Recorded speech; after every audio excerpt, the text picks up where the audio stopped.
Oh, why? You have a day kuguru. Eh, sorry. Oh, we do na ye. Okay.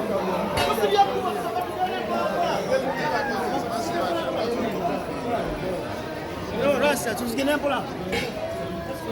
Akram. You know us.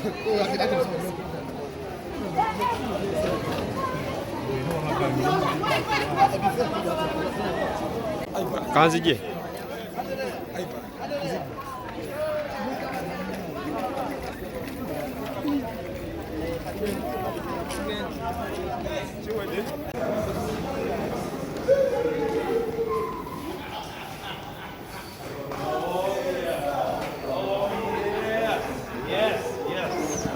Yes. Welcome. Very good. Welcome. Yes, sir. Very good. Welcome.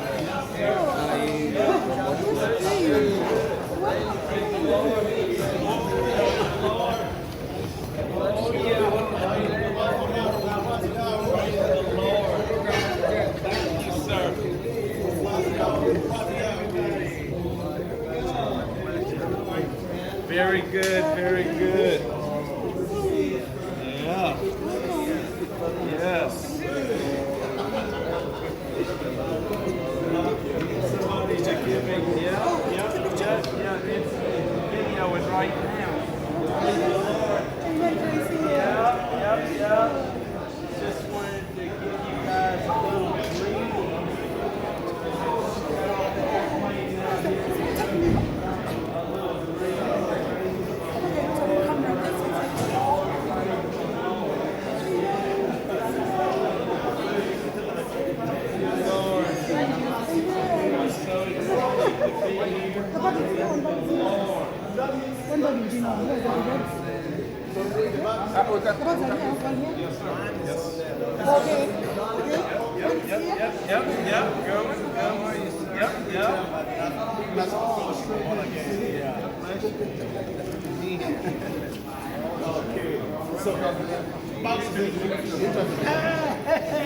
Well, Purikai. Yeah, David. Mangambe goya sio kusanyisa bajai. Kali. Bule mwatu buze ku muzei. Amanya kugwana. Okay, tabade. Bravo. Everybody knew buli omwanya kyakoze banamawulire. Okay. Thank you so much for being part of this. Okay, that's what we do. Simpi ade yekwese. Oli otamuli. Mama nakaje kwa kule ya Mungu wenye papisha kisa.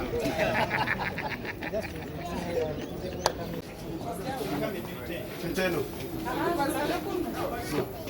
You pass there.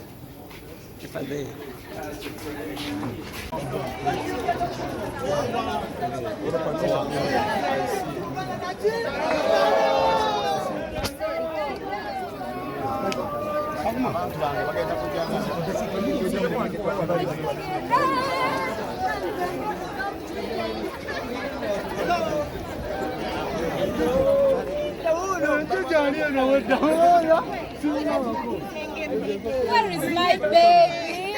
Where is my baby? That one is not my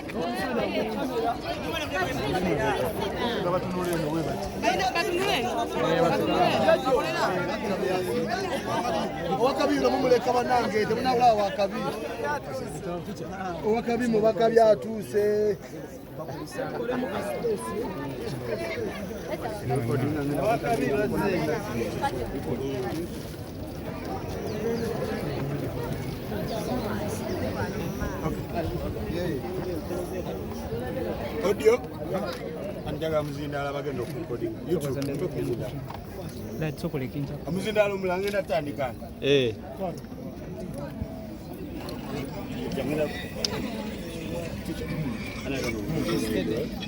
Nayogerako nnyo abatalina mizindaalo. Ani omulina audio amumbe. Tugende. Okay. Teacher. Tubakulisaayo nnyo nnyini ddala mukulikireeyo ddala mu Britain's Got Talent. Kino twalete tetukisuubira. Mukama mulungi tuli basanyufu nnyo kubanga mutwaniriza mu mbeera eno. Tuyanze nnyo tuyanze essanyu ne tulina lingi. Kibadde kitya? ekibadde kirungi nnyo batulaze obwagazi bungi abantu b'omu Britain batulaze obwagazi bungi nnyo mukwano gwe batulaze tukulabangako. So bwe mwali eyo kiki mwakoze ekyabadde ekyenjawulo ekyabatusiza paka we mwatuusa? Ekyenjawulo nti nno amazina g'abaana bano gali nakyo kimu kiri organic era abajjajja abasinga kibadde basimbako essira nti ekintu kino kyemukola kiri nakyo tekisi kyakakibwa nti kiva umutima then babadde bewunya nnyo ne Jojo okuba mwana muto myaka 6 namulabye ate mu bbaka tutwadde tuli ku semi final ne batwadde ennaku 2 olunaku olumu batwadde mu viti nga ze tulina okukola training olunaku lumu eyo kirina kye mwalabye twabye kind of virtual production ne twabye ebintu ebyabadde rundi bye batadde ku stage and yabadde first experience for the trip this Ghetto Kids. How was it like?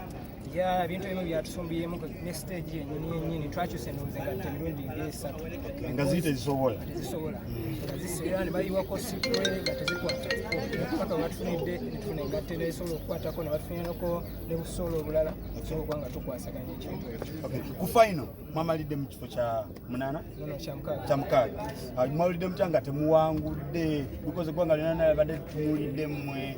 Of course nti nno bw'ogendamu ekintu kyonna ffe twali tugenze kunyumirwa not to win. No, ffe twava nga tugenze kunyumirwa twali twagenda n'abaana bafuna experience eyo twewunya n'okuba nga tutuuseeyo kuba abantu bakola ebintu bingi ebyakabi otegera ate bwe baba bakujajinga n'omuyimbi ne comedian ebintu nebyo byanjawulo ebiriyo kati naffe tumanyi bajajinga naye nga womanyi nti nno eri Britain ate abantu beeri abasinga bakonsidaringa nnyo abantu baawa so kiba kizibu nnyo something like sente okujjawa nalabyeko ku tweets ezimu nga bagamba bababye babakozesa okupromotinga ekintu kyabwe mu Africa. How true is this? It's not true. Kuba singa kyebabadde beetaaga nti bandibadde tetugenda bandibadde batugamba bugambi mujje mupafominge mubeerewo okitegeera naye kyabadde organic kyabadde real. Even nina message ya Simon gyetufunyeko backstage n'agamba nti you've done your best okitegeera but it is out of us. Abantu bebakola ki bebalonda ate bamubite so oba okimanyi nti nno nawe nobonayo nga omunnauganda yali mu kintu kino ng'oli Uganda kizibu nnyo okulonda omuntu waawa ava mumaki bagamba nti omuntu waabeera nga alina newobanga olina talent yenkanawa oli ng'akoze bubi balina okonsidaringa omuntu wewaka. Previously omuntu abadde awangula Britain Got Talent abadde atuuka ku nsonga abadde addayo oba abeera tawangudde abadde addayo maybe okubiri okusatu naza mwe munaddayo season ejja. Right now tugenda ate ku bintu birala nnyo tugenda okuddako wali America's Got Talent tulina okulera abantu abaana balina osoma so right now nti ekirungi tufune opportunities nyingi. Munzikirize babloga bannange bannamawulire ne pastor Jidde ku Nyonyi atubuuzeeko era aba blessing abaana bano abasabire Pastor Kamansi. Bwe tusanyuse nnyo abaana baffe okomawo. They've given us joy. We are excited that you're back in your homeland. Esala tugenda mu America's Got Talent. Mukama tukwebaza olw'ekisa kyo n'obulungi bwo tusabira ddala nti omukisa gubeere ku baana baffe. At Lord, we pray, King of Glory, that you continue to open doors for this great team. Father, that they will continue to lift our country and Father, continue to lift their talents and dreams. In Jesus' mighty name we pray. Amen. Kitakamanyo nawe tubuuzeeko oze nabo. Abanange sanyu lingi nnyo. Bangambye long time friend. Long time friend. Family. Power of the living God in all of your lives. And of course, we're excited that the State Department has invited us to meet with the President of Uganda, and so we're going to support him, as Pastor Craig has said. So we came here to love on some people, and we came here to release the authority and the power of the true and living God from heaven. We are releasing the authority of God. Get ready, Uganda. Something supernatural is about to happen in this place right now. Wow, hard to follow up with that. I'm Dave McCormick. I'm the support guy for these amazing ministers. I'm from Pensacola, Florida. We're going to bring the love of Jesus Christ here today, this week and this weekend, and it's going to be amazing. We're moving. So thank you for all the love and all the support. Thank you very much. Host. Everybody has to come and be here, meet the servant of the Lord. Miracles are going to happen and we are very excited. We want to call all people, all TVs, everybody that is on media, please make a point to be here. Don't miss your time of visitation. God is going to touch you and change you. Expect miracles. The great men of God are here. Amen. Yeah, Pastor Craig Walker is here and he has done amazing work in Africa. Africa is blessed to have him. Everybody be here. You will have a book for both for extraordinary and the last minute God. Wow. Make a point to be here.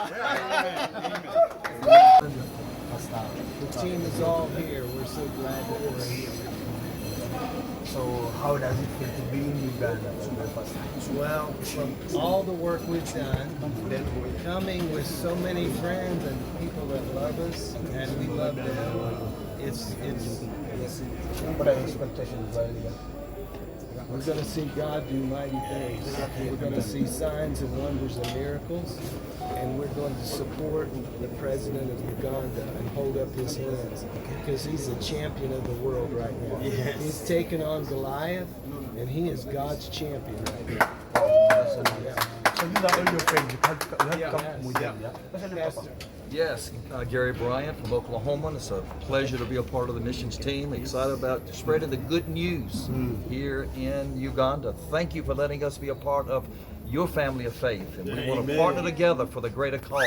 Wow, Jesus Christ. Okay, let's have a chat from you. Ricky Sinclair from Baton Rouge, Louisiana. We've been on radio here in Uganda, Tanzania, Sudan, and Rwanda for a little over 2 years now, and we have.